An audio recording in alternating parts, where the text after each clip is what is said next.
ইরানের রাজধানী তেহরান সহ দেশটির বিভিন্ন শহরে সরকার বিরোধী বিক্ষোভ অব্যাহত রয়েছে। গত 12 দিন ধরে চলা এই সরকার বিরোধী বিক্ষোভকে ইরানের এযাবৎকালের সবচেয়ে বড় সরকার বিরোধী কর্মসূচি হিসেবে দেখা হচ্ছে। বিক্ষোভ চলাকালে বিক্ষোভকারীরা ইরানের সর্বোচ্চ ধর্মীয় নেতা আয়াতুল্লাহ আলী খামেনির পতন এবং রেজা পাহলভির ফিরে আসার দাবি জানান। উল্লেখ্য, রেজা পাহলভি ইরানের সাবেক শাহ এর পুত্র। ইরানের স্থানীয় মুদ্রার দরপতনের ফলে গত 12 দিন ধরে চলা বিক্ষোভ ইতোমধ্যে ইরানের 31টি 100-এরও বেশি শহরে ছড়িয়ে পড়েছে। বিভিন্ন মানবাধিকার সংস্থা কথা জানিয়েছে। এদিকে যুক্তরাষ্ট্রভিত্তিক মানবাধিকার সংস্থা HRAN জানিয়েছে বিক্ষোভে এ পর্যন্ত 34 জনের প্রাণহানি ঘটেছে, যাদের মধ্যে 5 জন শিশু এবং 8 জন নিরাপত্তা কর্মীও রয়েছেন। বিক্ষোভ দমনে ইতোমধ্যে 2270 জনকে আটক করা হয়েছে।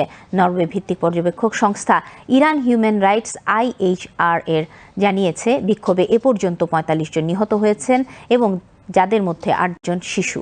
তাছাড়া BBC পার্সিয়ানের খবরে বলা হয়েছে বিক্ষোভে নিহতদের মধ্যে এ পর্যন্ত 22 জনের পরিচয় শনাক্ত করা গেছে। বিক্ষোভ দমনে কাজ করতে গিয়ে 6 জন নিরাপত্তা কর্মীর প্রাণহানি ঘটেছে বলে জানিয়েছে ইরান কর্তৃপক্ষ।